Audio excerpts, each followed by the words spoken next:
माध्यमिक परीक्षा में उत्तीर्ण प्रतिशत 61.65% से बढ़कर 87.95 हो गया है। देश के सभी राज्यों के बीच माध्यमिक स्तर पर सबसे कम ड्रॉप आउट दर हासिल करने में सक्षम रहा। वर्ष 2023 के लिए कला और वाणिज्य धाराओं के लिए काउंसिलिंग ऑफ ईयर हायर सेकेंडरी एजुकेशन मणिपुर द्वारा आयोजित हायर सेकेंडरी परीक्षा में प्रथम स्थान प्राप्त करने वाले टीजी हायर सेकेंडरी सरकारी स्कूल से थे।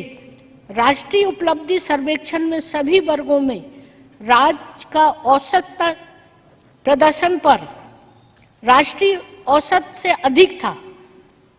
वो सेम द्वारा आयोजित 10वीं कक्षा की परीक्षा 2023 के लिए 82.82% का उत्तीर्ण प्रतिशत मणिपुर के इतिहास में सबसे अधिक रहा है। गुणवत्तापूर्ण शिक्षा, सार्वभौमिक तथा पहुंच सुनिश्चित करने और वंचित छात्रों तक पहुंच सुनिश्चित करने के लिए मणिपुर के लिए DDPME विद्या के तहत 10 चैनल आवंटित किए गए हैं।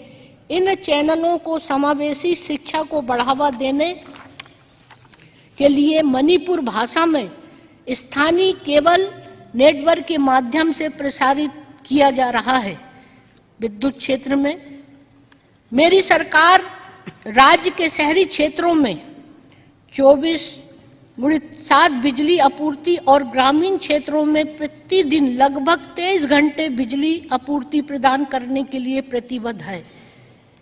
AT&C घाटा को कम करने के लिए कुल 4.85 लाख उपभोक्ताओं को फ्री पेड ऊर्जा मीटर लगाए गए हैं। सभी 11 केवी फीडरों, वितरणों, ट्रांसफार्मरों और उपभोक्ताओं की स्मार्ट मॉनिटरिंग भी मुख्य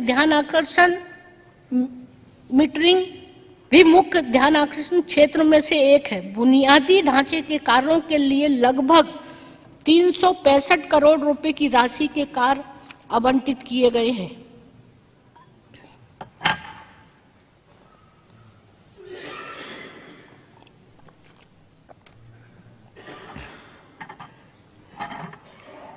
मेरी सरकार ने लगभग 18.61 मेगावाट की कुल संचयी स्थापित क्षमता के साथ नवीनीकरणीय ऊर्जा क्षेत्र में भी काफी प्रगति की है।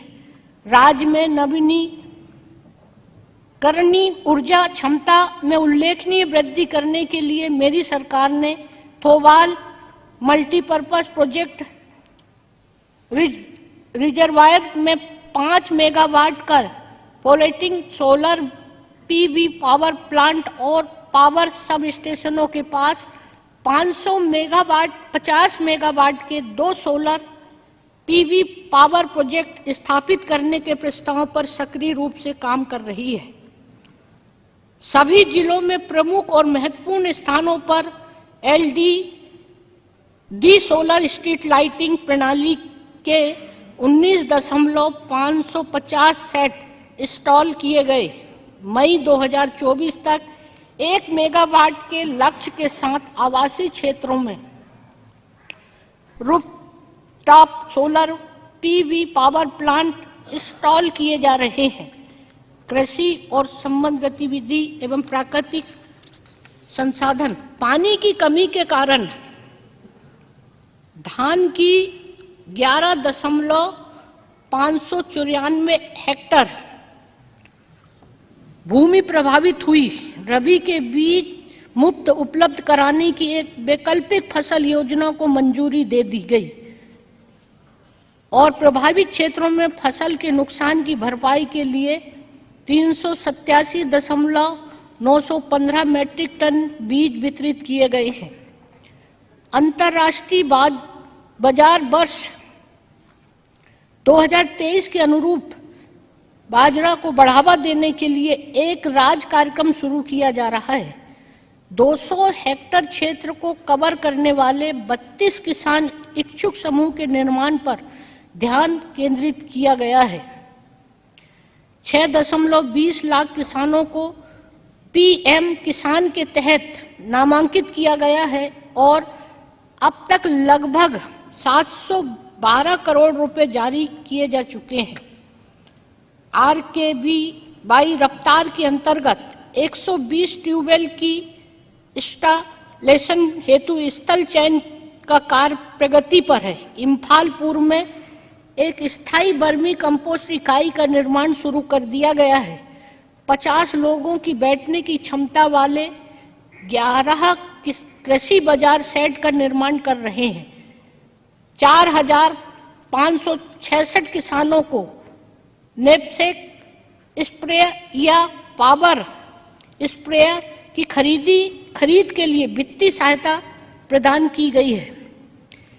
PMKSY पर ड्रॉप मोर क्रॉप के तहत 1,666 व्यक्तिगत छोटे और सीमांत किसानों को 1,666 हेक्टेयर में पूरक सिंचाई प्रदान करने के लिए पानी पंप सेट के साथ स्प्रिंग सेट की खरीद के लिए वित्तीय सहायता प्रदान की गई थी। 444 जल संचयन संरचनाओं के निर्माण और 311 पाइप और फ्री कास्ट वितरण के लिए 755 किसानों को वित्तीय सहायता प्रदान की गई, जिससे 533 हेक्टेयर क्षेत्र के लिए सिंचाई क्षमता पैदा हुई है। 7,500 मुद्रा स्वास्थ्य कार्ड 7,500 मुद्रा स्वास्थ्य कार्ड वितरित किए गए। 5,560 हेक्टेयर क्षेत्र में सूक्ष्म पोषक तत्व को बढ़ावा देना शुरू किया गया है। प्रधानमंत्री फसल बीमा योजना के तहत खरीफ 2023 के दौरान 4,588 किसानों को कवर करते हुए लगभग 3,599 हेक्टेयर क्षेत्र को नामांकित किया गया था। रबी 2023-24 में लगभग 434 हेक्टेयर क्षेत्र के लिए 496 किसानों को नामांकित किया गया था। सब मिशन ऑन एग्रीकल्चर मेकानाइजेशन के तहत 1,718 व्यक्तिगत किसानों को फार्म मशीनरी और उपकरण की खरीदी के लिए और 82 समूह को establishment of farm machinery bank and custom hiring service centre के लिए वित्तीय सहायता प्रदान की गई थी। इसके अलावा 120 व्यक्तिगत किसानों को mini rice mill, mini power tiller, mini rice planter और ट्रैक्टर की खरीदी के लिए वित्तीय सहायता प्रदान की गई। राष्ट्रीय खाद्य सुरक्षा मिशन के तहत विभिन्न बीजों पौध संरक्षण उपकरणों के वितरण एवं कृषक प्रशिक्षण कार्यक्रम के संचालन हेतु वित्तीय सहायता प्रदान की गई। Manipur organic mission agency for implementing mission organic value chain development of north eastern region के तहत 37,500 हेक्टेयर के संयुक्त क्षेत्र को कवर करते हुए 37,900 जैविक किसानों को पंजीकृत किया गया। लगभग 500 से 1,000 किसानों वाली 65 किसान उत्पादक कंपनियां बनाई गई। कोल्ड चेन इंफ्रास्ट्रक्चर की स्थापना योजना के तहत इम्फाल, पश्चिम चुराचांदपुर और बिष्णुपुर में 200 मेट्रिक टन कोल्ड स्टोरेज का उद्घाटन किया गया। टोबुंग, खोक, यारलपत और लॉन्गथैल में 200 मेट्रिक टन के अन्य 3 कोल्ड स्टोर भी उद्घाटन के लिए तैयार है और मुक्कुई, लोगढ़ी, पुरल और मोरहे में 1,000 मेट्रिक टन के 3 कोल्ड स्टोरेज का निर्माण कार्य प्रगति पर है।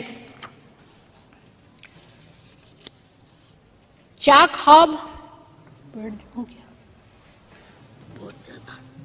थोड़ा सा इसको, हाँ हाँ,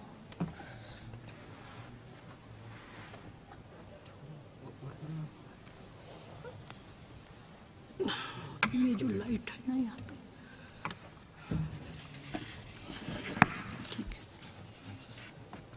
चाकहाब, तमेंगलोंग संतरा, कछाई नींबू और सिरारा खोंग हाथे के लिए भौगोलिक संकेत सफलतापूर्वक हासिल कर लिया गया। इन जीआई टैग उत्पादकों के विपणन को सुविधाजनक बनाने के प्रयास जारी हैं। माननीय सदस्यगण, 17.35 करोड़ रुपए की लागत से नाबार्ड के माध्यम से ग्रामीण बुनियादी ढांचा विकास निधि के तहत इम्फाल पूर्व, उखरूल, थोबाल, सेनापति और चंदेल में जिला पशु अस्पतालों का निर्माण और बुनियादी ढांचा विकास पूरा किया गया। एनईसी के तहत निनगथो खोंग में निर्मित पोल्ट्री प्रजनन फार्म कार्य करना प्रारंभ कर दिया है। मत्स्य पालन क्षेत्र में एकाग्र प्रयास किए गए, जिससे 1919 किसानों को लाभ हुआ। 5 नई बर्फ संयंत्र इकाइयों के निर्माण के साथ कोल्ड चेन बुनियादी ढांचे को बढ़ाया गया, जो पैदावार के बाद के नुकसान को कम करने और मछली उत्पादों की गुणवत्ता बनाए रखने में मदद करेगा। 4 नई हैचरी का निर्माण किया गया, 100 पिंजरे स्थापित किए गए और 18 नई सजावटी मछलियां इकाइयों का निर्माण किया गया। वन विभाग प्रतिवर्ष राज्य के राजकोष में महत्वपूर्ण योगदान देता है। 2022-23 के दौरान विभाग द्वारा राजस्व संग्रह सबसे अधिक दर्ज किया गया। 2023-24 के लिए दिसंबर 2023 तक 16.51 करोड़ रुपए से अधिक राजस्व एकत्रित किया गया। जल संसाधन एवं प्रबंधन, माननीय सदस्यगण, सिंचाई सुविधाओं के विकास, जल आपूर्ति क्षमता एवं विद्युत उत्पादन के लिए 8 बड़ी एवं मध्यम सिंचाई परियोजना शुरू की गई, जिनमें से 7 परियोजनाएं पूरी हो चुकी है तथा एक आंशिक रूप से पूरी हो चुकी है। Dam rehabilitation and improvement project phase 2 और फेज 3 के तहत पुनर्वास, सुधार और व्यापक और टिकाऊ बांध और बैराज संचालन के लिए कुल 311 करोड़ रुपए की 5 परियोजनाएं शुरू की गई और दिसंबर 2030 तक पूरा करने का लक्ष्य रखा गया। लगभग 2.107 करोड़ रुपए की संशोधित कुल स्वीकृत लागत वाली थोबाल बहुउद्देशीय परियोजना को जल्द ही हर तरह से पूरा करने का लक्ष्य रखा गया है। लगभग 460 करोड़ रुपए की परियोजना critical flood control and anti erosion works along reverse in Manipur river basin को इस वर्ष पूरा करने का लक्ष्य रखा गया है। न्यू डेवलपमेंट बैंक के साथ शहरी बाढ़ को कम करने के लिए लम्फेल पाठ जलाशय के कायाकल्प, इम्फाल शहर के लिए स्थायी जल स्रोत प्रदान करने और इको टूरिज्म को बढ़ावा देने के लिए 650 करोड़ रुपए की कुल लागत पर ऋण समझौते पर हस्ताक्षर किए गए। लम्फेल पाट जल निकाय की ड्रेसिंग पहले ही शुरू हो चुकी है और अच्छी प्रगति पर है। PMKSY के तहत 375 सतही सिंचाई योजनाओं का निर्माण पूरा किया गया, जिससे 9,641 हेक्टेयर की सिंचाई क्षमता पैदा हुई।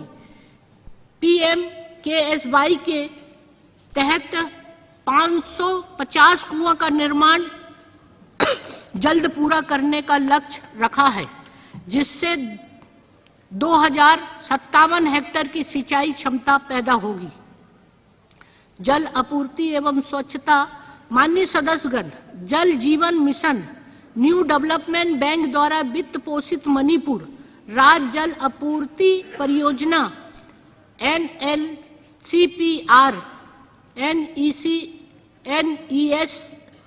IDS, HADP और SECI जैसे विभिन्न फंडिंग स्रोतों के तहत करीब 4,436 करोड़ रुपए की कुल अनुमानित लागत पर राज्य में पीने योग्य पानी की आपूर्ति के लिए विभिन्न परियोजनाएं क्रियान्वित की जा रही है।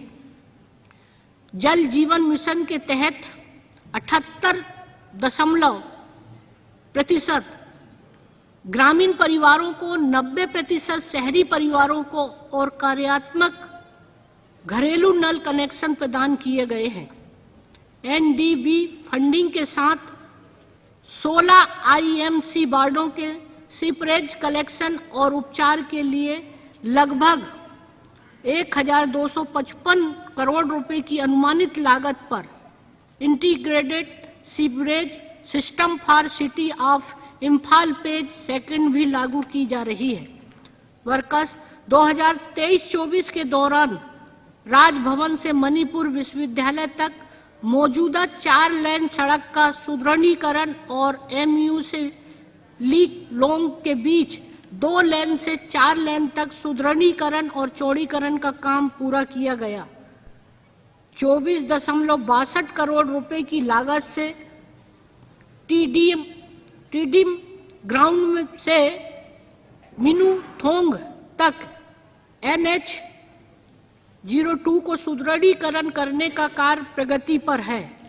700.20 करोड़ रुपए की अनुमानित लागत के साथ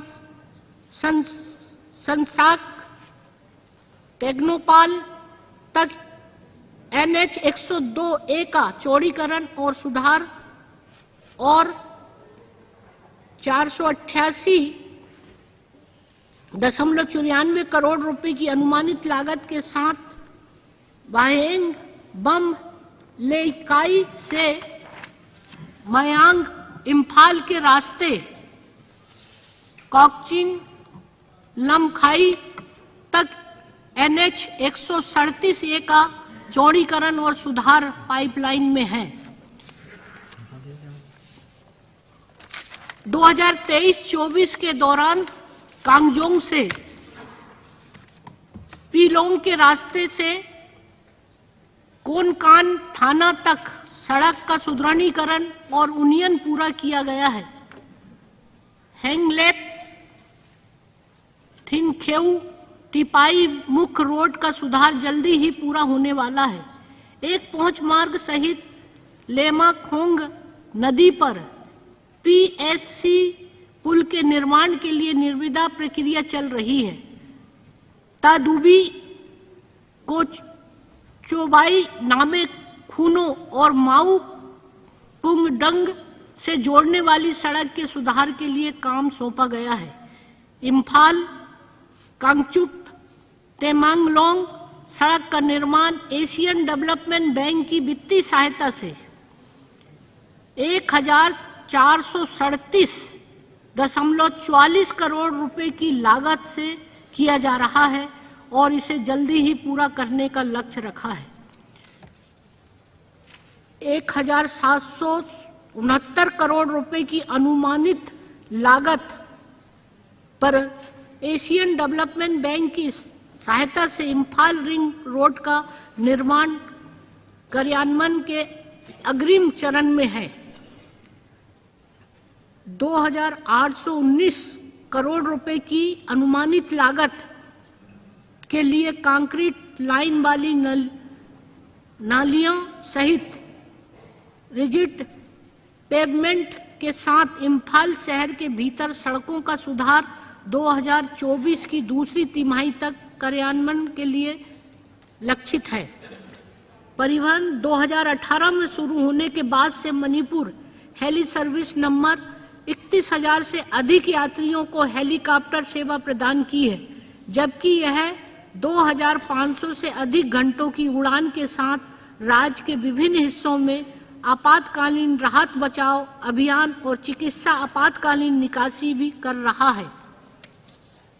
योजना के तहत इम्फाल को चूराचांदपुर, आइजोल, लाई, रोचिंग और दीमापुर से जोड़ने वाले नए मार्ग रियायती दर पर जोड़े गए हैं। इसी योजना के तहत पर्वतीय जिलों में जाने वाले लोगों की सेवाओं के विस्तार के लिए गृह मंत्रालय द्वारा अतिरिक्त हेलीकॉप्टर की मंजूरी दी गई है। इसके अलावा इम्फाल और उखरूल के बीच एक नए मार्ग को भी मंजूरी दी गई है। क्षेत्रीय कनेक्टिविटी योजना उड़ान 2.0 योजना के तहत जिरीबाम, मोरह, परबुंग, थानलोंग और तमेंगलोंग में 5 हेलीपोर्ट का निर्माण विकास के विभिन्न चरणों में है। माननीय सदस्यगण, मणिपुर में रेलवे परियोजना एक राष्ट्रीय परियोजना है। तुपुल से इम्फाल तक की परियोजना का चौथा चरण जल्दी ही पूरा करने का लक्ष्य रखा है। चरण 3 के तहत भूस्खलन से नष्ट हुए खोंगसांग से तुपुल तक के घटकों का निर्माण फिर से शुरू किया जाएगा। इम्फाल पूर्व में स्थित institute of driver training and research centre के पूरा होने के साथ मणिपुर के पास अपना ड्राइविंग ट्रेनिंग सेंटर है। मणिपुर सड़क सुरक्षा नीति 2023 को अधिसूचित किया गया। शहरी नियोजन एवं विकास प्रधानमंत्री आवास योजना शहरी के तहत 55,804 आवासों के निर्माण हेतु लगभग 467 करोड़ रुपए स्वीकृत किए गए। 14,081 आवास पूरे हो चुके हैं। दीनदयाल अंत्योदय योजना राष्ट्रीय शहरी आजीविका मिशन के तहत 3,418 स्व सहायता समूह के तहत 35,064 महिलाओं को सामूहिकृत किया गया। SHG उत्पादकों को अमेज़न और फ्लिपकार्ट जैसे ऑनलाइन पोर्टल के माध्यम से वैश्विक बाजार में पेश किए जा रहा है। 10,734 शहरी गरीबों को प्रशिक्षित और प्रमाणित किया गया, जिनमें से 3,502 को रोजगार दिया गया है और 6,167 स्वरोजगार है। 161 शहरी गरीबों और 103 स्व सहायता समूह को बैंक ऋण में सहायता प्रदान की गई। PM स्वनिधि के तहत 13,130 लाभार्थियों को ऋण वितरित किया गया है। स्वच्छ भारत मिशन 1 के तहत कुल 43,644 व्यक्तिगत घरेलू शौचालय,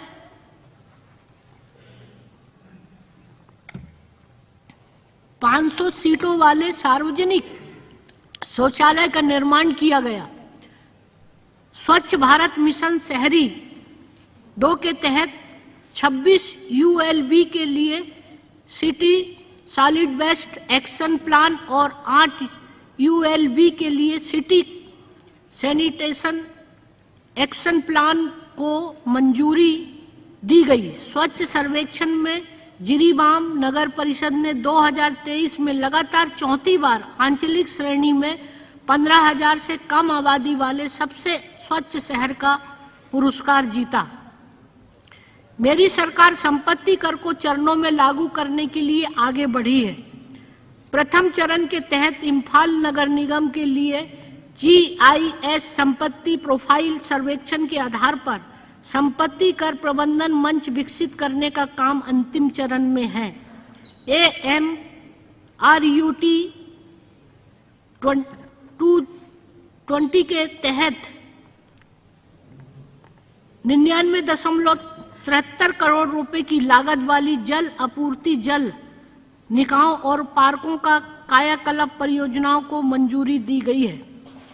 ग्रामीण विकास, माननीय सदस्यगण, राज्य में महात्मा गांधी राष्ट्रीय ग्रामीण रोजगार सृजन योजना के तहत अब तक 144.15 लाख मानव दिन सृजन के साथ 6.09 लाख गरीब ग्रामीण परिवार लाभान्वित हुए हैं।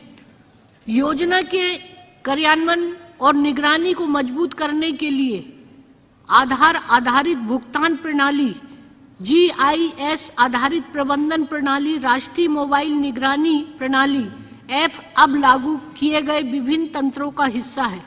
भारत की आजादी के 75 वर्ष पूरे होने के उपलक्ष्य में 1224 अमृत सरोवर पूरे हो चुके हैं।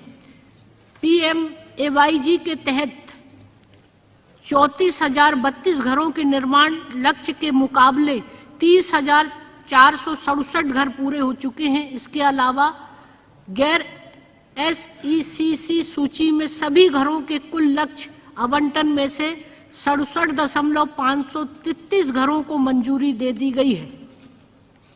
2023-24 के दौरान पुनरुत्थान राष्ट्रीय ग्राम स्वराज अभियान के तहत कुल 40,043 लाख रुपए की राशि स्वीकृत की गई है। कुल 12 जिला पंचायत संसाधनों केंद्रों के निर्माण के लिए 2 करोड़ रुपए प्रति इकाई की लागत से मंजूरी दी गई थी।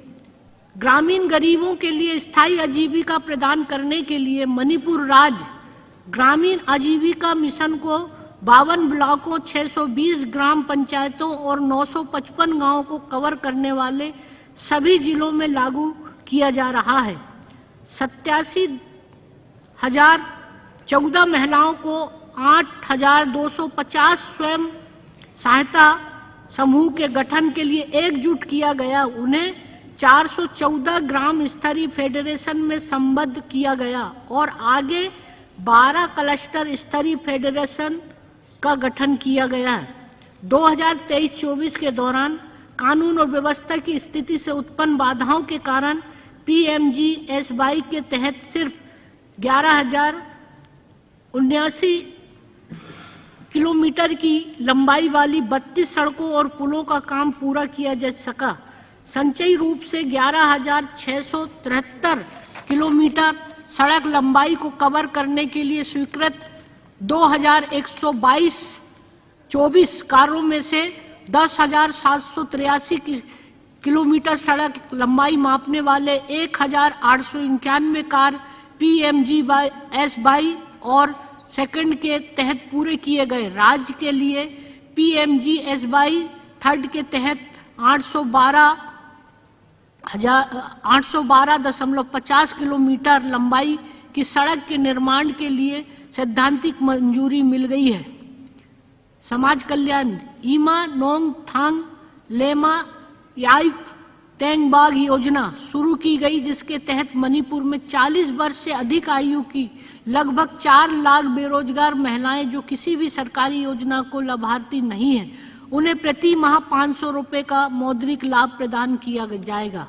इसके अलावा चीफ मिनिस्टर जी सोथर बासिंग तेंगबांग योजना के तहत 343 बेघर वृद्ध व्यक्तियों की प्रति माह 1,000 रुपए की वित्तीय सहायता प्रदान की गई। मिशन वात्सल्य के तहत 78 बाल देखभाल संस्थानों द्वारा 2,157 से अधिक निराश्रित बच्चों को सहायता प्रदान की जा रही है। वरिष्ठ नागरिकों को संतान द्वारा दुर्व्यवहार से सुरक्षा प्रदान करने के लिए Manipur maintenance and welfare of parents and senior citizen rule 2023 बनाया गया। आयोग के कामकाज को विनियमित करने के लिए मणिपुर राज्य महिला आयोग नियम 2024 तैयार और अधिसूचित किए गए हैं। मणिपुर वक्फ बोर्ड के समुचित कामकाज के लिए अधीनस्थ कानून बनाया जा रहा है।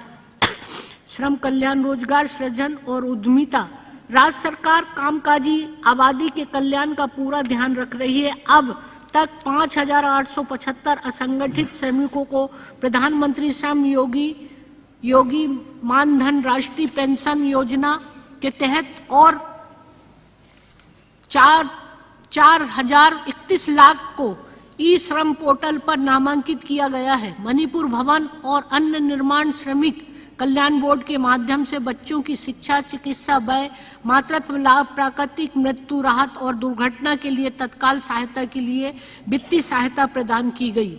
कपड़ा, वाणिज्य और उद्योग पहले से स्थापित 5 औद्योगिक संपदाओं के अलावा सेनापति और इम्फाल पूर्व में नई औद्योगिक संपदाओं की स्थापना को मंजूरी दी गई। Scheme for special assistance to states for capital investment के तहत विष्णुपुर में 13 उरक और चंदेल में सलेम थार के औद्योगिक संपदाओं में 40 अतिरिक्त बुनियादी ढांचा इकाइयों के निर्माण और इम्फाल पश्चिम विष्णुपुर काकचिन के औद्योगिक संपदाओं में 3 अपशिष्ट उपचारों संयंत्रों के निर्माण के लिए 36 करोड़ रुपए स्वीकृत किए गए थे। मोइरांग में शिल्प हाथकरघा गांव का उद्घाटन जल्दी ही की जाएगा। इस परियोजना से मोइरांग में INA के आसपास रहने वाले 30 नाविकों सहित 521 हाथकरघा बुनकरों को लाभ मिलेगा। राष्ट्रीय हाथकरघा विकास कार्यक्रम के तहत ओलंपिक रजत पदक विजेता साईखोम मीराबाई चानू के पैतृक गांव नोंगपोक काकचिंग में 30 करोड़ रुपए की लागत से मेगा क्लस्टर की स्थापना का कार्य प्रगति पर है। माननीय सदस्यगण, यह प्रदेश के लिए भी गौरव की बात है कि श्री मा चिहान सासा को मणिपुर की लोंगपी मिट्टी के बर्तनों और संस्कृति की अनूठी परंपराओं के संरक्षण में उनके प्रयासों की मान्यता के लिए कला श्रेणी में केंद्र सरकार द्वारा पद्मश्री पुरस्कार से सम्मानित किया गया था। भारत सरकार ने हाल ही में पूंजीगत निवेश 2023-24 के लिए राज्यों को विशेष सहायता योजना के तहत नीलकुत्थी इम्फाल में यूनिटी मॉल के निर्माण के लिए 149 करोड़ रुपए की पूंजीगत व्यय की मंजूरी दी है। प्रदेश में कारीगरों एवं शिल्पकारों को सशक्त बनाने के लिए PM विश्वकर्मा योजना क्रियान्वित की जा रही है। पर्यटन क्षेत्र में रेलवे ब्रिज के पास नोने में इको टूरिज्म कॉम्प्लेक्स का विकास पूरा किया गया। टाडुबी, माओ और कांग पोकपी विधानसभा क्षेत्र के लिए इको टूरिज्म डेस्टिनेशन के विकास के तहत परियोजनाओं का उद्घाटन किया गया है। मणिपुर ने 15 अप्रैल 2023 को इम्फाल में मिस फेमिना इंडिया के 59वें संस्करण के ग्रेड फिनाले की मेजबानी की, जिसमें 30 प्रतियोगियों ने भाग लिया। इस आयोजन ने विश्व पर्यटन मानचित्र पर मणिपुर की स्थिति मजबूत कर दी है। मणिपुर ने उत्तर पूर्व में G20 के तहत 4B20 सत्रों में से पहले सत्र को भी मेजबानी की, जिसमें 23 देशों के विदेशी प्रतिनिधियों का जमवाड़ा देखा गया। प्रतिनिधियों में व्यापारिक प्रतिनिधियों और राजनयिक शामिल थे। मेरी सरकार ने अवसर का लाभ उठाया और पर्यटन को बढ़ावा देने के लिए राज्य की समृद्ध सांस्कृतिक विरासत, इतिहास, कला रूपों और रुचि के अन्य क्षेत्रों को प्रदर्शित किया। Sports hero India tri nation international football tournament 2023 का सफलतापूर्वक आयोजन मार्च 2023 में किया गया। मणिपुर ने अप्रैल 2023 में चिंतन शिविर 2023 की भी मेजबानी की, जिसमें सभी राज्यों और केंद्र शासित प्रदेशों ने भाग लिया। मणिपुर राज्य दल ने गोवा में आयोजित 37वें राष्ट्रीय खेल 2023 में 406 एथलेटिक्स के साथ भाग लिया। 30 स्वर्ण पदक, 22 रजत पदक और 30 कसक पदक हासिल किए और पदक तालिका रैंकिंग में 7वें स्थान पर रहे। हमारे युवाओं की ऊर्जा को नशीली दबाव और अशांति के आशंका से दूर करने के लिए मेरी सरकार ने एक गांव एक खेल का मैदान योजना शुरू की है। हमारे सेवानिवृत्त खिलाड़ियों की आजीविका की जरूरत को पूरा करने के लिए एक नई योजना भी शुरू की गई है, जिसका नाम मुख्यमंत्री खिलाड़ी आजीविका मिशन है। मुख्यमंत्री स्वदेशी मार्शल आर्ट प्रोत्साहन योजना के तहत 2 पहाड़ियों सहित स्वदेशी मार्शल आर्ट स्कूल की संख्या 30 से बढ़ाकर 121 स्कूल एवं 30 वर्ग सेट कर दी गई है। पूंजी निवेश हेतु राज्य को विशेष सहायता योजना के तहत कुल 93.72 करोड़ रुपए की लागत से प्राकृतिक घास युक्त 11 फुटबॉल मैदान का निर्माण कार्य कराया जा रहा है।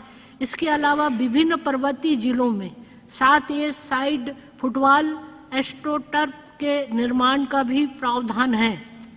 कला एवं संस्कृति विकसित भारत की विषय वस्तु पर आधारित मणिपुर की झांकी कमल के धागे ने गणतंत्र दिवस परेड 2024 में भाग लिया। INS इम्फाल के कमीशनिंग का उद्घाटन समारोह कांगला इम्फाल में आयोजित किया गया। INS इम्फाल को अब तक का सबसे बड़ा और सबसे एडवांस डिस्ट्रॉयर होने का अनूठा गौरव प्राप्त है, जिसका नाम उत्तर पूर्व के किसी शहर के नाम पर रखा गया। यह भारत के स्वतंत्रता संग्राम में मणिपुर के बलिदान और योगदान के लिए श्रद्धांजलि है। INA शहीद युद्ध स्मारक परिसर मोइरांग का विकास और हंगपुंग उखरूल में मेथई हेरिटेज सेंटर का निर्माण परियोजना के लिए आधारशिला रखी गई। आज़ादी की अमृत महोत्सव के एक भाग के रूप में मेरी माटी मेरा देश का राज्य स्तरीय उत्सव आयोजित किया गया। डिजिटलीकृत और पुनर्स्थापित फिल्मों ईशानों को 76वें फेस्टिवल डी कांस 2023 के कांस क्लासिक्स सेक्शन में चुना गया था। चीफ मिनिस्टरिंग असिस्ट सिंगी तेंगबांग के तहत कुल 891 कलाकारों को पेंशन लाभ मिला। पुरस्कार विजेताओं को पेंशन लाभ के रूप में 4,000 रुपये प्रति माह और 2,500 रुपये प्रति माह प्रदान किए जाते हैं। NESIDS के तहत निधिकरण के लिए मणिपुर में 33 मान्यता प्राप्त जनजातियों के लिए 23 करोड़ रुपए की अनुमानित लागत पर डिजिटल बुनियादी ढांचे के साथ जनजाति पुस्तकालयों के निर्माण पर विचार किया जा रहा है। GAD द्वारका में तीसरे मणिपुर भवन का निर्माण शीघ्र पूरा किया जाएगा। 1950 से शुरू हुए पुराने गजटों का डिजिटलीकरण भी पूरा हो चुका है। राहत एवं आपदा लगभग 850 प्रतिभागियों को आपदा प्रबंधन संबंधित विभिन्न कौशलों पर प्रशिक्षण दिया गया। इसके अलावा आपदा मित्र योजना को उन्नत बनाने की योजना के तहत अब तक 300 चयनित सामुदायिक रूप स्वयं सेवकों को प्रशिक्षित किया गया और अन्य आपदा प्रबंधन पहलुओं खोज और बचाव कार्यों का प्रशिक्षण दिया गया है। प्रशासनिक सुधार मणिपुर सूचना आयोग ने दूसरी अपील और शिकायतकर्ता के लिए ऑनलाइन फाइलिंग पोर्टल शुरू किया है। कार्यालयों की कार्यप्रणाली में सुधार लाने के उद्देश्य से मेरी सरकार राज्य की संसाधन स्थिति को ध्यान में रखते हुए अपेक्षित जनशक्ति उपलब्ध कराने के लिए सभी प्रयास कर रही है। लगभग 5,000 पदों और नियुक्तियों पर भर्तियां चल रही है। इनके अलावा पिछले 2.5 साल में लगभग 5,500 पदों पर भर्ती पूरी की गई, जिनमें से लगभग 3,200 पिछले 1 साल में पूरी की गई। पारदर्शी और निरंतर तरीके से जनशक्ति का चयन सुनिश्चित करने के लिए मणिपुर कर्मचारी चयन आयोग जल्दी ही चालू किया जाएगा। सूचना प्रौद्योगिकी मणिपुर में IT उद्योग विकसित करने की दिशा में 10,085 हेक्टेयर से अधिक भूमि पर IT विशेष आर्थिक क्षेत्र स्थापित किए जा रहा है। पिछले वर्ष के दौरान मणिपुर टेक्नोलॉजी इनोवेशन हब में 35 स्टार्टअप शुरू किए गए और 13 को 3,047 करोड़ रुपए की विभिन्न सरकारी अनुदान मिली। भारतीय सूचना प्रौद्योगिकी संस्थान के मुख्य परिसर का निर्माण मई 2024 तक पूरा होने वाला है। 4G परियोजना के तहत 134 साइटों को मंजूरी दी गई है, जो लगभग 360 गांवों को कवर करेगी। रेशम उत्पादन रेशम समग्र सेकंड के तहत 4 नई परियोजना को मंजूरी दी गई, जिससे 2000 से अधिक लाभार्थियों को रेशम उत्पादन क्षेत्र में रोजगार के अवसर मिलने की उम्मीद है। भूमि संसाधन भूमि की बिक्री और उपहार विलेख जैसे दस्तावेजों के ऑनलाइन पंजीकरण की अनुमति देते हुए 6 जिलों में राष्ट्रीय जेनेरिक दस्तावेज पंजीकरण प्रणाली लागू की गई। गैर न्यायिक स्टाम्प के भुगतान के लिए अधिक प्राथमिकता, सुरक्षित और अधिक सुविधाजनक तरीका सुनिश्चित करने के लिए मणिपुर में ई स्टाम्पिंग और अपनाया गया है, जिससे राजस्व संग्रह में सुधार होगा। स्वामित्व योजना के तहत 3 जिलों के 200 से अधिक गांव की भूमि संपत्तियों की सटीक मैपिंग के लिए ड्रोन सर्वेक्षण पूरा हो चुका है। भूमि अभिलेखों का डिजिटलीकरण और आधुनिकीकरण अब 507 राजस्व गांव में लागू किया गया है। भूस्वामी को अब एक बटन के लिए क्लिक कर अपना जमाबंदी पट्टा डाउनलोड कर सकते हैं। सर्वेक्षण के तहत क्षेत्रों के लिए भूमि रिकॉर्ड का डिजिटलीकरण की अनुमति देने के लिए सुविधाएं जोड़ी गई है। इसके साथ ही सभी सर्वेक्षण के लिए राजस्व गांव को भूमि रिकॉर्ड का डिजिटलीकरण पूरा हो जाएगा। लोंचा पथा पोर्टल के माध्यम से भू राजस्व का ऑनलाइन भुगतान पायलट आधार पर विष्णुपुर जिले में शुरू किया गया था और इसे बाकी जिलों में भी विस्तारित किया जाएगा, जिससे भू राजस्व के संग्रह की वास्तविक समय पर निगरानी हो सकेगी। मॉडर्न रिकॉर्ड रूम के लिए पोर्टल का विकास पूरा हो चुका है, जो मौजूदा भूमि रिकॉर्ड दस्तावेजों के डिजिटल भंडारण की अनुमति देगा। आवश्यक भौतिक भंडारण सुविधा का निर्माण भी प्रक्रियाधीन है। कोऑपरेशन मानवीय सदस्यगण मेरी सरकारी सहकारी आंदोलन को बढ़ावा देकर ग्रामीण अर्थव्यवस्था को बढ़ाने पर भी ध्यान केंद्रित कर रही है। 300 प्राथमिक कृषि ऋण समितियों ने केंद्र सरकार द्वारा डिजाइन किए गए मॉडल उप कानून को अपनाया है, जो उन्हें कई गतिविधियों में शामिल होने के सक्षम बनाता है। 232 PSCS को कंप्यूटरीकरण के लिए मंजूरी दे दी गई है। राज्य में इनमें से 145 समितियों को उर्वरक खुदरा विक्रेता के रूप में कार्य करने के लिए लाइसेंस दिया गया है और उन्हें प्रधानमंत्री किसान समृद्धि केंद्रों में अपग्रेड किया जाएगा। इनमें से कई समितियों ने 3 राष्ट्रीय बहुराज सहकारी समितियों की सदस्यता ली है। राज्य में 65 नए बहुउद्देशीय फैक्स बनाने में भी राज्य सक्षम हुआ है। सामान्य सेवा केंद्र के संचालन हेतु 232 फैक्सों को स्वायत्त सूची में डाला गया है। राज्य में विद्वान 10,000 से अधिक सहकारी समितियों का डेटा राष्ट्रीय सहकारी डेटाबेस में मैप किया गया है। सतर्कता और भ्रष्टाचार निरोधक विभाग में ऑनलाइन सत्यनिष्ठा मंजूरी की प्रणाली शुरू की गई है और ऐसी 5,644 सत्यनिष्ठा मंजूरी जारी की गई है। चुनाव राज्य में निर्धारित तिथि 1/1/2024 को फोटो मतदाता सूची के विशेष सारांश पुनरीक्षण की कवायद कुल 20,26,623 मतदाताओं वाली अंतिम मतदाता सूची की अधिसूचना के साथ पूरी हो गई है। ड्राफ्ट इलेक्टोरल रोल से 18,191 निर्वाचकों की वृद्धि हुई है, जिसमें 34,700 नए नामांकित निर्वाचक हैं और 5,280 मृत निर्वाचकों सहित 16,509 निर्वाचकों का विलोपन हुआ है। आगामी विधानसभा चुनाव 2024 के लिए राज्य और जिला दोनों स्तर पर तैयारी शुरू हो गई है।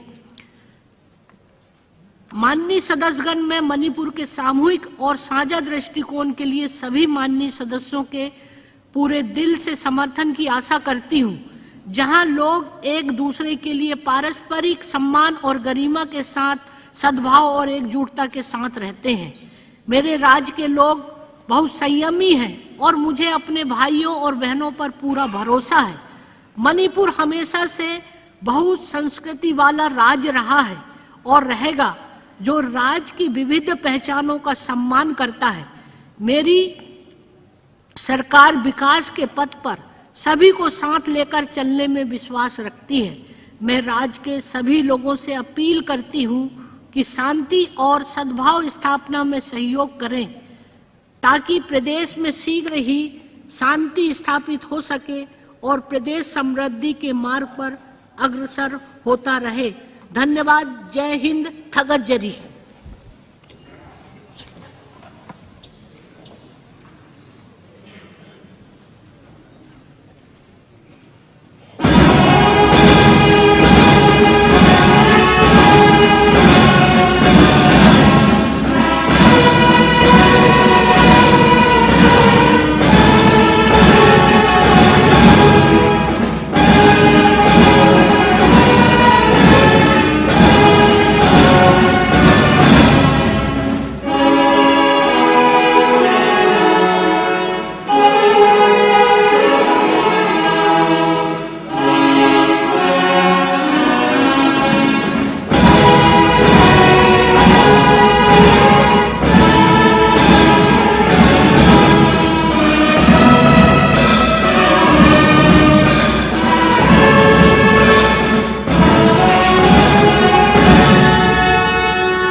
ꯍꯧꯖꯤꯛ ꯍꯥꯎꯁ ꯑꯁꯤ ꯄꯨꯡ ꯑꯃꯒꯤ ꯃꯇꯝ ꯑꯦꯗꯖꯣꯔꯟ ꯇꯧꯖꯔꯤ꯫